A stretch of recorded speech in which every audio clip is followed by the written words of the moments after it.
Tok tok tok, terdengar suara pintu kamarku diketuk. Aku tahu, itu pasti paman. Aku sengaja diam dan tidak bersuara. Aku malas jika harus diinterogasi saat ini. Karena, aku akan bingung harus menjawab apa. Aida, paman tahu kamu belum tidur. Buka pintunya, paman menunggumu di depan. Ujar pamanku, ih kenapa aku harus mengalami hal seperti ini sih? Ku dengar suara langkah kaki paman yang meninggalkan depan kamarku. Meski malas, aku tetap melangkahkan kakiku ini keluar dari kamar. Aku menuju ke depan, sebuah ruangan keluarga yang merangkap ruang tamu. Tampak paman sedang duduk, di sampingnya ternyata ada bibi juga. Langkah kakiku terhenti, aku berpikir keras. Kira-kira jawaban apa yang harus ku berikan pada paman dan bibi? Mereka berdua adalah orang yang berjasa dalam hidupku, setelah aku kehilangan kedua orang tuaku.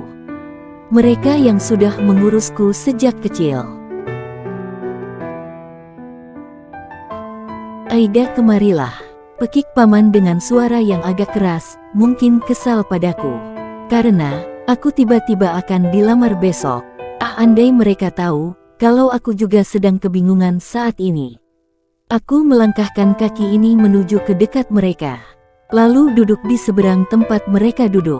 Apa benar besok kamu akan dilamar? Tanya bibi dengan penuh keheranan dan sepertinya tidak percaya. Aku hanya garuk-garuk kepala yang tidak gatal, karena bingung. Aduh, udah gadis masih aja kamu kutuan, makanya keramas yang rajin. Lanjut bibiku. Aku mendengus mendengar perkataannya.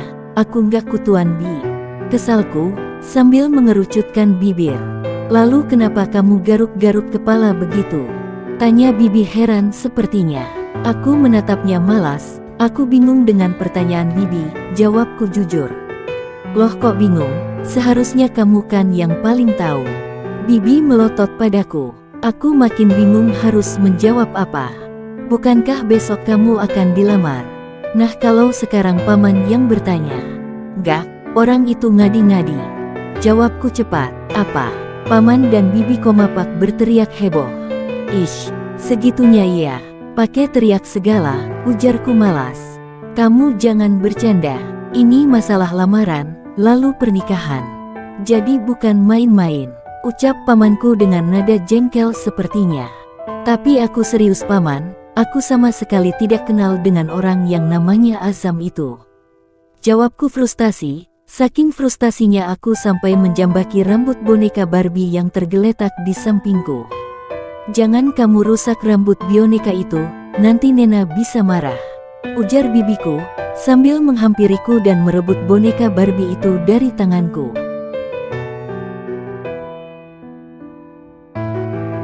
Aku hanya mencebikkan bibir. Nena adalah anak tetangga kami, dia sering main ke rumah ini. Usianya baru 5 tahun. Kalau kamu tidak kenal, mana mungkin kamu tahu namanya Azam? Ketus pamanku. Iya, kan dia yang memperkenalkan diri, jawabku jujur. Tuh kan itu artinya kamu kenal. Ayo katakan kenal di mana awalnya. Apa di kampus? Terus kenapa kamu nggak mau ngakuin dia calon suamimu? Apa kalian sedang marahan? Bibi bertanya dengan nyerocos, membuat kepalaku pusing saja. Bi, aku nggak kenal sama dia. Dia tiba-tiba saja menculikku, dan mengajakku menikah. Jawabku jujur, karena memang itu yang terjadi. Kulihat paman dan bibiku saling tatap, sesaat kemudian mereka berdua tertawa terbahak-bahak.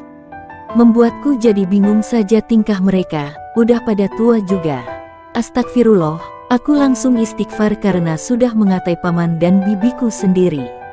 Kamu itu terlalu sering membaca novel online, jadinya ngehalukan. Mana ada orang nyulik untuk dijadikan istri, terus kenapa juga harus kamu, wanita yang jauh lebih cantik dari kamu itu segudang? Ujar bibiku, dengan masih diiringi tawanya. Enak banget ya ngatain orang. Cibirku kesal, bewahahaha. Paman dan bibi sepertinya sulit untuk menghentikan tawa mereka. Ih kalian ini, terus aja ngetawain aku, terus-terus. Ucapku jengkel. Abis kamu ini lucu ya, coba cari alasan lainnya. Jangan pakai alasan diculik segala, hahaha. Lagi-lagi bibiku tertawa. Udah aku ngantuk mau tidur. Raungku jengkel, sambil berdiri hendak meninggalkan mereka yang asik menertawakan alasanku tadi. Ponakan bibi pundungan banget sih. Bibi langsung menghampiriku, lalu menggamit tanganku dan membawaku kembali duduk. Tapi, aku bisa melihat bibirnya yang masih menahan tawa. Membuatku kesal saja. Beri kami alasan yang masuk akal, ujar pamanku setelah berhasil menghentikan tawanya. Alasan apa? Karena itu memang kenyataannya, aku menjawab dengan bingung, tidak tahu harus berkata apa. Cek, sudah paman lama-lama bisa jengkel mendengar jawabanmu itu. Tadi, paman sempat mengobrol dengan Fadil sebentar, katanya kamu dengan Azam kakak sepupunya itu sudah sebulan kenal. Dan besok, Azam akan datang kemari untuk melamarmu, lalu segera menikah sebelum minggu ini. Paman berkata dengan serius. Aku sampai melotot mendengar apa yang paman katakan, dasar si Fadil kutu kupret. Dia seenaknya saja ngarang cerita, harus aku beri pelajaran tuh anak. Tapi, pelajaran apa ya? Matematika aja kali, biar dia pusing hai. Aku jadi cekikan menertawakan apa yang ada dalam pikiranku ini, sungguh konyol. Kamu waras kan? Tiba-tiba saja, bibi memegang dahiku. Apaan sih Bi? Jawabku malas. Itu kenapa tiba-tiba saja kamu cekikikan? Bibi menatapku cemas sepertinya. Gak ada apa-apa tuh. Jawabku malas, tidak mungkin kan aku mengatakan pikiran konyolku itu. Jadi beneran besok kamu mau dilamar? Kali ini paman bertanya dengan nada tegas. Aku menggelengkan kepalaku, tidak tahu. Jawabku jujur, kulihat paman dan bibi mendengus kesal. Kalau begitu ayo kita tanyakan langsung, ujar paman, dia menatapku lekat. Tanya sama siapa? Tanyaku, aku juga sangat bingung saat ini. Tanya sama calon suamimu lah Azam. Jawab bibi dengan ada jengkel. Hahaha, kali ini aku yang tertawa. Kamu kenapa tertawa? Tanya paman dan bibi kompak. Merasa lucu aja, selama ini punya pacar pun tidak. Tapi, sekarang tiba-tiba saja aku punya calon suami. Bukankah ini sangat lucu? Aku kembali tertawa renyah, hingga mataku berderai. Aku bahkan masih kuliah saat ini, hahaha, lagi-lagi aku tertawa. Paman dan bibi tampak diam membeku. Kamu jujur, pria itu menculikmu dan memaksamu menikah dengannya? Tanya bibiku lirih. Aku berhenti tertawa, kuseka air mata yang membasahi pipi akibat terlalu banyak tertawa. Iya, seperti itulah yang terjadi sebenarnya. Aku senang, karena sepertinya paman dan bibi mulai menyadari sesuatu. Kalau aku tidak berbohong, ataupun sedang bercanda. Mereka saling tatap, sesaat kemudian kembali tertawa. Apa yang kalian tertawakan? Tanyaku heran. Kamu masih saja mengelak, mana ada pengusaha muda dan kaya mau menculik kamu hanya untuk dijadikan istri. Apa dia kurang kerjaan? Layan kalau Azam mau, wanita manapun akan bertekuk lutut padanya. Bibi berkata dengan berapi-api, seperti yang sudah kenal sama Azam saja. Aku mendengus kesal pada mereka berdua. Ternyata mereka masih menganggapku berbohong dan malah lebih mempercayai pria itu. Sungguh menyebalkan. Ya sudah daripada pusing, ini kamu telepon saja Azam sana. Ujar bibiku serius. HP ku ketinggalan di tempat kerja, jawabku jujur. Kok bisa ketinggalan? Paman bertanya dengan heran. Aku udah bilang, kalau aku diculik waktu di tempat kerja. Ya, jadi tas berikut isinya ketinggalan. Jawabku berapi-api. Jengkel saja, karena paman dan bibi tetap tidak mempercayai aku. Ya sudah, alasan kamu itu terus saja itu. Diculik, bewa hahaha. Bibi kembali tertawa, aku hanya memutar bola mataku malas. Ini pakai HP paman. Paman menyodorkan HP-nya padaku. Emang ada nomornya? Tanyaku dengan nada mengejek, sengaja sih ingin mengejek pamanku hehe. Gantian dong. Dari tadi mereka terus saja menertawakanku, karena menganggap aku halu. Ya adalah, kan tadi Fadil udah ngasih nomornya sama Paman. Paman rupanya selangkah lebih maju, dan itu lagi-lagi karena ulah si Fadil. Bener-bener tuh anak minta diberi pelajaran. Kalau begitu, Paman aja yang telepon. Aku malas saja, jika harus berbicara dengan orang itu. Kok begitu, ya kamulah. Paman sudah memberikan tatapan mengintimidasinya padaku, kalau sudah begitu mau tidak mau ya aku harus menghubunginya. Baik, akhirnya, aku menerima HP Paman dan akan mulai menghubungi nomor pria itu. Siapa namanya di kontak Paman? Tanyaku, karena saat aku cari nama Azam tidak ada. Menantu pertama, jawab Paman santai. Apa? Pekikku terkejut. Iya, menantu pertama. Bukankah memang, dia akan menjadi menantu pertama di rumah ini? Jawab pamanku santai seperti di pantai. Oh ya, hidupkan speakernya, lanjut pamanku itu. Tanpa berkata-kata lagi, aku segera mencari nama kontak itu. Benar saja ada, dengan malas aku mulai mikan nomornya. Dalam panggilan pertama langsung tersambung, cepat sekali. Apa orang itu kurang kerjaan, ini kan sudah malam. Seharusnya dia sudah tidur, dan tidak usah menerima panggilan ini. Jadi, aku bisa bebas dari tugas bertanya padanya. Halo, Assalamualaikum. Ini dengan Azam, ini nomor pamannya Aida ya.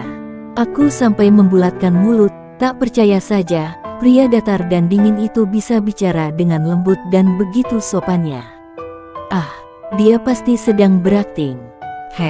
Aku berdeham cukup keras, hingga sedikit terbatuk-batuk. Karena terlalu keras berdeham. Kamu ini ada-ada saja, cibir bibiku sambil geleng-geleng kepala. Aku hanya nyengir saja. Ini kamu Aida, sayang. Rasanya aku ingin pingsan saja mendengar suara pria datar itu ngegombal. Paman dan bibi terlihat mengulum senyum, mendengar perkataan Azam. Iya ini aku, apa maksudnya adik sepupumu itu bilang kalau besok kamu mau melamarku? Aku berkata dengan nada ketus dan dingin. Paman dan bibi sepertinya syok mendengar nada bicaraku. Mereka sampai melayangkan tatapan horor padaku. Aku tak peduli, supaya rencana pernikahan ini gagal. Kamu masih marah padaku sayang, maafkan aku ya. Iya, besok keluargaku akan datang melamarmu. Tunggu aku ya sayang, aku mencintaimu. Aku sampai kejang-kejang mendengar gombalannya. Dia sungguh pandai berakting, ingin rasanya, aku berteriak sekencang mungkin. Kamu kenapa kejang-kejang begitu?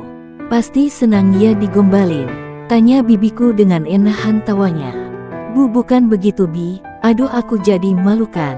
Ini kali pertamanya ada laki-laki yang ngegombali aku, tapi sayangnya dari pria yang sama sekali tidak aku kenal dan tidak aku cintai.